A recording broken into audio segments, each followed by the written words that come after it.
তারিখের আগে আপনি আর সেশন করতে পারছেন না আজকের পরে, তখন এগুলো করতে করতে এই সেশন চলে যাবে। তারপরের সেশনে আপনার বাজেট অধিবেশনের সময় যদি আপনারা অ্যালাউ করেন যে সংবিধান সংশোধনের বিষয়ে এই হাউস সিদ্ধান্ত নেয়, কার্য উপদেষ্টা কমিটিতে যদি সিদ্ধান্ত হয়, তখন বাজেটের এই সেশনের মধ্যেও সংবিধান সংশোধনের জন্য কমিটি করে তারা এই জুলাই জাতীয় সনদকে সেখানে ধারণ করে সংবিধান সংশোধনের জন্য বিল উত্থাপন করতে পারে। সেই বিলটা তারপর আলোচনা হবে, পাশ হবে, সেটা তখন সেই সেশনে করা যাবে কিনা আপনারা সিদ্ধান্ত নেবেন।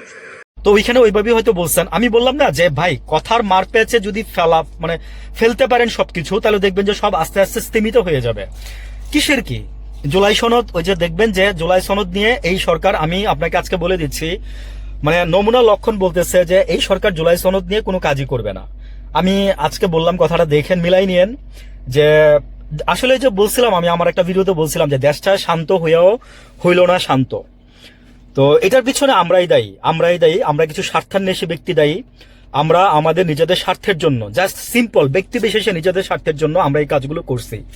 আমরা জাস্ট ভোট দিচ্ছি, কেউ টাকা খেয়ে ভোট দিচ্ছি, কেউ আপনার এই যে দলকে ভয় পেয়ে ভোট দিচ্ছি, কেউ আপনার ভোট দেওয়ার কারণে আপনার ধর্ষণ হয়েছে, কেউ আপনার ভোট দেওয়ার কারণে আপনার এই হয়েছে সেই হয়েছে। যদিও নির্বাচনের দিন একজন মানুষও মারা যায় নাই সেনাবাহিনী মাঠে থাকার কারণে। আসলে এই নির্বাচনগুলো কারা ঘটাইছে? বাইরে থেকে তো এসে কেউ নির্বাচন করে দিয়ে যায় নাই, এই দেশের মানুষই করছে।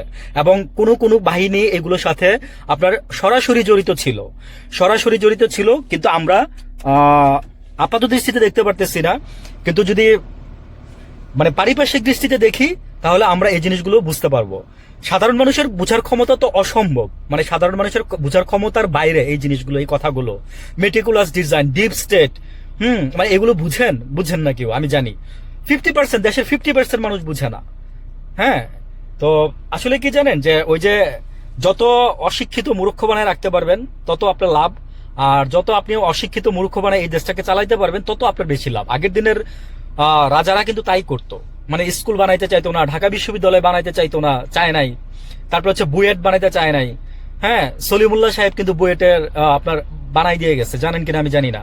তারপরে ঢাকা ইউনিভার্সিটি বলছিল, রবীন্দ্রনাথ ঠাকুর না কে যেন বলছিল, সরি আমাকে মাফ করবেন না ভুল হইলে, রবীন্দ্রনাথ ঠাকুরই বলছিল যে মূর্খের দেশে আবার কিসের বিশ্ববিদ্যালয়।